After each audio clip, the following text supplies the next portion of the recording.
Hi అండి, అందరికీ నమస్కారం. నేను మీ Prasanna. Welcome back to our channel Prasanna Junnu vlogs. అందరూ ఎలా ఉన్నారు? నేనైతే చాలా చాలా బాగున్నాను. ఏంటి ఫస్ట్ ఏదో చీకటి ఏదో వీడియో అనుకుంటున్నారా? ఇది మేము వేములవాడ వెళ్ళామండి. ఆ రోజు తీసిన వ్లాగు. అసలు నేను కరెక్ట్గా వ్లాగ్ తీద్దాం అనుకున్న రోజే అది బిస్కెట్ అవుతుంది. ఏంటో ముందు ముందు చూడండి. ఎర్లీ మార్నింగే 4:30కి అలా లేచి ఇంకా ఇంట్లో పూజ అది ఇది అంతా చేసుకొని మేము అక్కడికి వెళ్తున్నాం కదా. సో బయట ఫుడ్ ఎందుకు అని చెప్పి పులిహోర చేసుకొని లెమన్ రైస్ చేసుకొని వెళ్దామని చెప్పి లెమన్ రైస్ కోసం ఇక్కడ ప్రిపేర్ చేస్తున్నానండి. జనరల్గా అందరికీ తెలిసిందే లెమన్ రైస్, కాబట్టి ఎక్కువ వీడియో ఏం తీయలేదు. అది కాకుండా హడావుడిగా చేశాను. ఇంకా ఎందుకంటే పొద్దున్నే వెళ్ళిపోతే కొంచెం మళ్ళీ త్వరగా ఇంటికి రావచ్చు అని చెప్పి వెళ్ళామండి. ఇంకా వేములవాడికి నేను, జున్ను, మా హస్బెండ్, అలాగే మా అత్తయ్య, మామయ్య కూడా వచ్చేవాళ్ళు. కానీ ఇంకా ఈవినింగ్ హోటల్ అని చెప్పాను కదా. సో డే అంతా మార్నింగ్ నుంచి వర్క్ ఉంటుంది కాబట్టి మామయ్య రాలేదు. ఇంకా అందుకనే మేము ముగ్గురము జున్నుతో నలుగురం కలిసి వెళ్ళామండి. మేము ఇక్కడ నుంచి బస్ స్టాండ్కి ఆటో బుక్ చేసుకొని ఆటోలో వెళ్తున్నాము.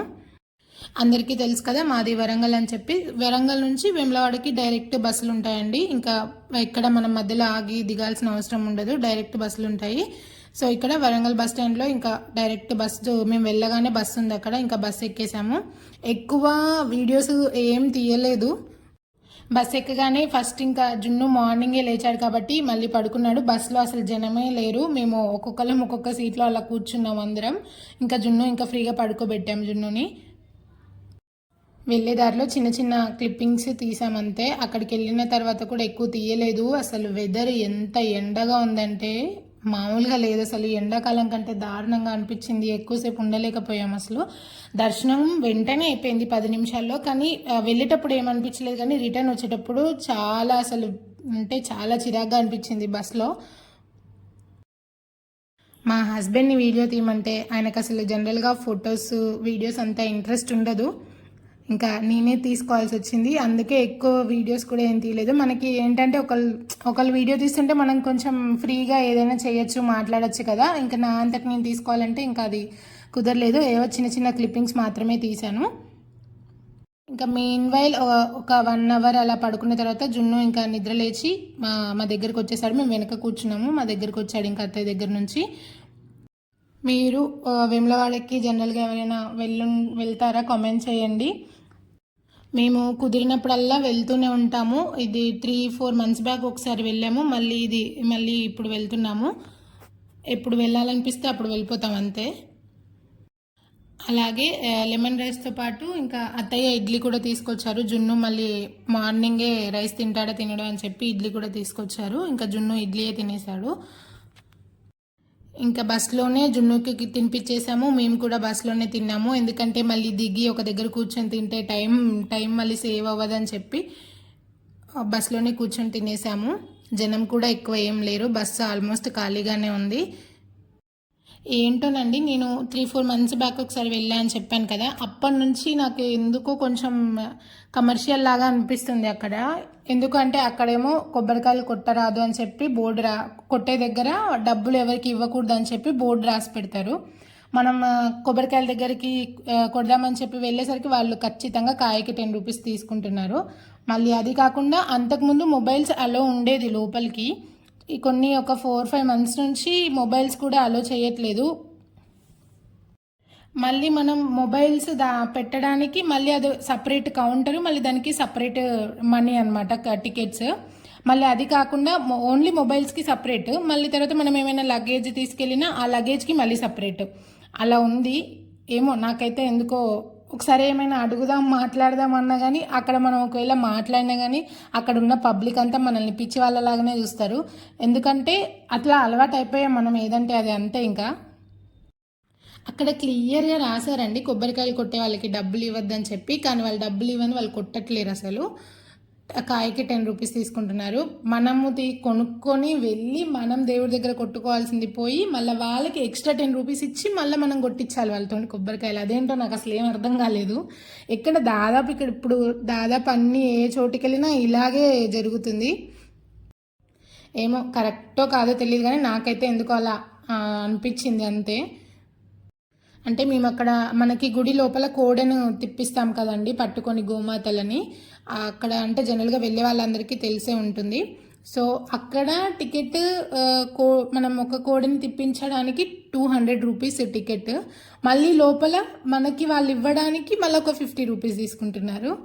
అసలు మొత్తం ఎక్కడికి వెళ్ళినా ఏంటో కమర్షియల్ లాగానే అనిపిస్తుంది టెంపుల్స్లో కూడా.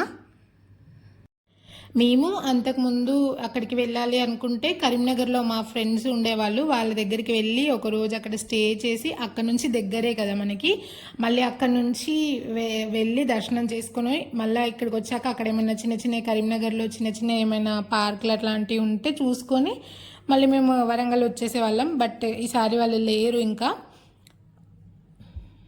నేను రిటర్న్లో వచ్చేటప్పుడైనా కొన్ని క్లిప్పింగ్స్ తీద్దాం బస్సులో అనుకుంటే ఫుల్ జనం ఉన్నారు. అది కాక మాకు బస్సులో వచ్చేటప్పుడు ఒక ఇన్సిడెంట్ కూడా జరిగింది. నేను చెప్తాను, ముందు చూస్తూ ఉండండి వీడియోలో.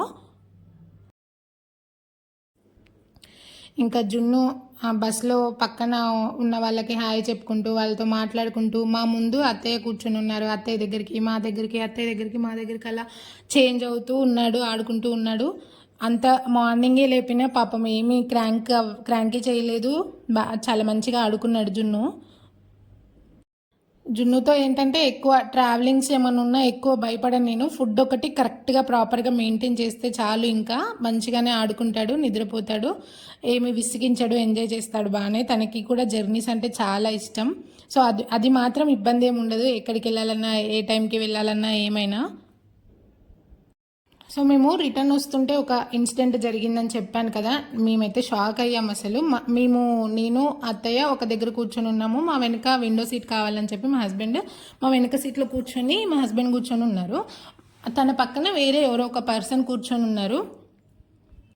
జనరల్గా కరీంనగర్ నుంచి అటు సైడ్ వెళ్ళే వాళ్ళకి ఉండే వాళ్ళకి తెలుస్తుంది, బస్సులో వస్తుంటే ఫుల్ డస్ట్ వస్తుంది. అసలు డస్ట్ వస్తుందని చెప్పి మా హస్బెండ్ విండో క్లోజ్ చేసేసారనమాట. తన పక్కన కూర్చున్న ఒక పర్సన్ విండో ఓపెన్ చేయండి అని అడిగారు.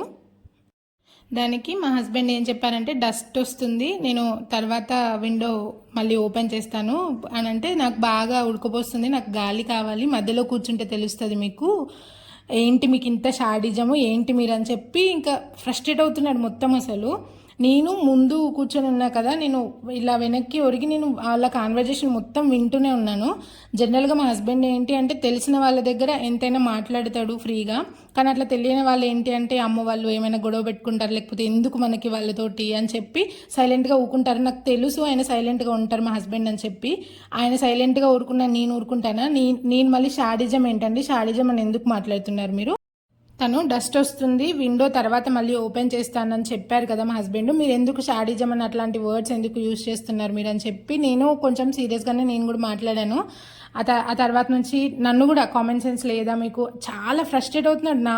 అక్కడ బస్లో ఉన్న దాదాపు ఒక 3-4 మెంబర్స్ మీద అలాగే గొడవ పెట్టుకున్నారు తను. మరి ఏంటో ఏమైనా వర్క్ టెన్షన్లో ఉన్నారో లేకపోతే తన నేచరే అంతో నాకు అర్థం కాలేదు. కానీ అక్కడ ఏంటి అంటే మన మిస్టేక్ ఏమైనా ఉంటే సరే, తను ఫ్రస్ట్రేట్ అయినా సరే, మనది ఉంది కదా తప్పు అని చెప్పి సైలెంట్గా ఉండొచ్చు. లేదా మనకి తెలిసిన వ్యక్తి అయినా సరే, తెలుసు కదా ఎలాగో తర్వాత తనే రిలీజ్ అవుతాడులే అని చెప్పి అలా అయినా సైలెంట్. అసలు తను ఎవరో కూడా తెలియదు మాకు, అందులో మా మిస్టేక్ ఏం లేదు. అలా అసలు చిరాగ్గా ఉంటూనే ఉన్నాడు. సరే ఇంకా మా హస్బెండ్ తర్వాత ఒక 10 minutes తర్వాత, ఇటు రండి బ్రదర్, మరి విండో పక్కన కూర్చోండి, నేను వెళ్ళి అటు కూర్చుంటాను, మీరు ఇక్కడ కూర్చోండి బ్రదర్ అని చెప్పి విండో పక్కన కూర్చోడానికి నేను లేస్తాను, మీరు ఇక్కడ కూర్చోమని చెప్పారు మా హస్బెండ్. అయినా కానీ అసలు నేను కూర్చోను బ్రదర్, నాకు కూర్చోవాలని లేదు, నాకు అప్పుడు కూర్చోవాలని ఉంది కానీ ఇప్పుడు నాకు లేదు, నేను కూర్చోనని చెప్పేసి మళ్ళీ మా హస్బెండ్ దగ్గర నుంచి లేచి వేరే దగ్గర కూర్చున్నాడు. తర్వాత మేము ఎంత నవ్వుకున్నామంటే అసలు. మళ్ళీ నిలబడి ఉన్నారు బస్సులో, వేరొక అమ్మాయి ముందుంది. డ్రైవర్ సడన్గా ఏదో ముందు లారీయో సంథింగ్ ఏదో అడ్డొచ్చిందని చెప్పి సడన్ బ్రేక్ వేశారు. సడన్ బ్రేక్ వేస్తే ఎవరైనా పడబోతాము, తను కూడా అలాగే పడబోతే ముందున్న అమ్మాయిని తిడుతున్నారు, నువ్వు ఎందుకు, నీ వల్ల నేను పడుతున్నా అని చెప్పి తన మీద అలాగే కోపంగా మాట్లాడుతున్నారు. ఆ అమ్మాయి ఏమనాలో తెలియక ఆ అమ్మాయి నవ్వుకుంటుంది. మేము నైట్ తర్వాత వచ్చిన తర్వాత అన్నీ గుర్తు చేసుకొని బాగా నవ్వుకున్నాం. అసలు ఇలా కూడా ఉంటారా ఏంటి అని చెప్పి జనాలు. అదన్నమాట మాకు వచ్చేటప్పుడు బస్సులో జరిగిన సంఘటన. తెలియని వ్యక్తుల దగ్గర చాలా జాగ్రత్తగా ఉండాలన్నమాట. ఇంకా మీన్వైల్ లోపలికి ఫోన్స్ అలో లేదని చెప్పాను కదా నేను. ఇంకా మాది దర్శనం కూడా అయిపోయింది. దర్శనం అయిపోయిన తర్వాత మనకి వేములవాడకి వెళ్ళిన వాళ్ళు ప్రతి ఒక్కళ్ళు దగ్గరలో పోచమ్మ గుడి ఉంటుంది కదా, అక్కడ ఖచ్చితంగా దర్శనం చేసుకుంటారండి. సో మేము అక్కడ పోచమ్మ దగ్గర కూడా దర్శనం చేసుకొని దాని పక్కన నాగమయ్య టెంపుల్ ఉంటే అక్కడ లోపలికి వెళ్ళాము. ఇంకా అక్కడ జున్ను ఫ్రీగా ఉంది, అక్కడ అసలు చల్లగా అనిపిస్తుంది అక్కడ ఆ టెంపుల్లో. అక్కడ ఇంకా జున్ను ఆడుకుంటూ ఉన్నాడు. ఇంకా మధ్యలో బాగా ఎండగా ఉందని చెప్పి జ్యూస్ కూడా తాగేసాము. అక్కడ నుంచి వస్తున్న దారిలో మనకి బొమ్మలు అవన్నీ కనిపిస్తూ ఉంటాయి కదా, ఇంకా జున్ను నాకు అది కావాలి, ఇది కావాలి, బ్యాట్ కావాలి, బాల్ కావాలి అని చెప్పి ఇంకా గోల చేస్తూనే ఉన్నాడు. ఇంకా వెళ్ళేటప్పుడు కొందాంలే అంటే ఇంకా ఆడుకుంటున్నాడు వచ్చి.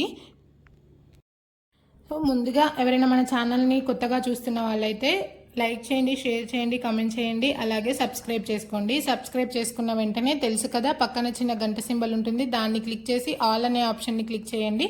నేను ఏ వీడియో అప్లోడ్ చేసినా మీకు వెంటనే నోటిఫికేషన్ వస్తుంది, మీరు ఈజీగా చూసేయచ్చు. అలాగే సబ్స్క్రైబ్ చేసుకున్న ప్రతి ఒక్కరికి పేరు పేరున థ్యాంక్ యూ అండి, థ్యాంక్ యూ సో మచ్. ఇంకా జున్ను బొమ్మలు ఒకటి, ఇదొకటి డప్పు లాంటిది ఒకటి, బ్యాట్ బాల్ ఒకటి, మీకు ఇందాక స్టార్టింగ్లో కనిపించింది కదా అదొకటి, అవి 3 తీసుకొని ఇక ఇంటికి వచ్చిన తర్వాత తెలిసిందే కదా దాన్ని రిపేర్ చేయడం, ఒక 2 రోజులైనా ఉంచుతాడో లేదో తెలియదు. ఇంకా వాటితో ఆడుకుంటూ ఉన్నాడు. ఇంకా థ్యాంక్ యూ ఫర్ వాచింగ్. అంతే ఇంకా ఈ వీడియో. Bye bye.